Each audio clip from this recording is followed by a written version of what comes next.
Gonna call here in the big blind. We have to call basically a min raise to win, you know, 5 times our investment. So I say, okay. We're gonna ride this storm, hopefully. We're gonna start at the check on the flop. And if my opponent bets, I think I raise. And if my opponent checks back, okay. We get to see a free turn card, which is fine. I would probably check on non-improving turn cards. And if he bets, like I said, I'm probably going to check raise. Our hand is super strong. I could just check call. I don't have to check raise in this situation. I could just call. But, you know, with 6 high, you know, he definitely folds hands better than 6 high sometimes. I mean, I hate being the one to check raise, let him shove, and we have to call it off. You know what? I think I'm actually going to just call. After debate, I think I'm just going to call. My hand is strong enough to check call twice. So if a turn is a brick like this, I can check call again. And at least this way, we avoid disaster, which I kind of like. With 30-minute levels, I think we can just check call. I mean, obviously my hand is super strong as a semi-bluff hand, but I also think check calling just can't be awful.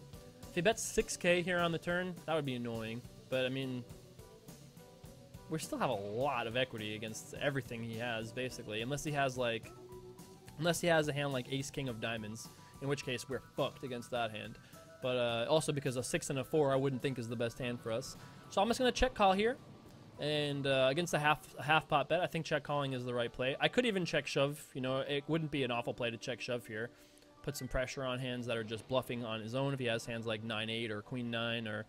You know, actually, I actually kind of think that shoving is a better play here than calling, you know? Because he could bet twice here and then find a fold with hands like Ace Queen or Ace King or Queen 9 or 9-8. And I could have 5-5 or 3-3. All right, let's shove. Let's shove.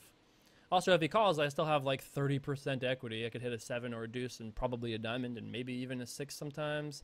I mean, not often, but if he calls me, a 6 is probably no good. But I think shoving is better than calling because he can fold better hands than 6 high, right? He can fold 9 high, Queen high, King high, Ace high, pocket pairs, right? If he has hands like...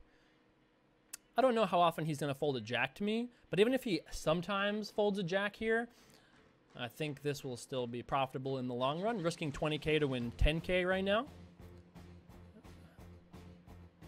It's funny that I decided not to check raise on flop, but then talk myself into check shoving on the turn. He definitely, I mean, now that he's thinking about it, he seems like he has a hand that's probably going to call. So we should prepare ourselves for that outcome, because I think he's not going to be able to find a fold when he's thinking this long. He probably has King Jack or something like that. Maybe he has even better than that, maybe like Ace Jack or 2 queens, but I don't think he's going to fold. Yeah. You know, I think that our play is okay. I could have just check called, seen a river. Even when he called me, I still was 32%, right? So I think check shoving has got to be okay because he can have hands like King Queen, which might fold, Queen 9, which might fold, which probably will fold, right? Hands like 9-8, he could just be bluffing with, you know, Ace Deuce or Ace 4, or he could just be bluffing with hands like Ace Queen, or it's just some other random nonsense hand. He could be betting twice with just a 10, betting twice with just like a weaker jack, like Jack 7 or Jack 6, and then be like, oh, maybe I can find a fold. So I think this is an okay spot for us to check raise all in, because if we get called, we're still 32% here to win this pot, for a big pot for 50K. So do I love this situation? No, I don't think I love it, but I also don't think that it's something that I don't hate it either. You know, I mean, I could have check raised on the flop, but he wouldn't have folded his hand on the flop. So instead I just check called, gave him a chance to bet twice with bluff, and then I moved all in. He happened to have a hand that didn't fold, but again, even against a hand like this, we still had a ton of equity. This is exactly the kind of hand we want to be check raise all in bluffing with in spots like this, and he just happened to have he had a hand that was actually good enough to call, which he might not have had. You know, I think he ends up folding here a decent chunk of the time. This time he didn't, and then as a backup to that, all I had to do was river a 7, a deuce, or a diamond, and that did not happen. Or I could have even turned it, of course, but even on the turn, I still had one pull. 32% of the deck would have given me a win. Not to the old king of the king offsuit, though. So there you go. So we busted that tournament.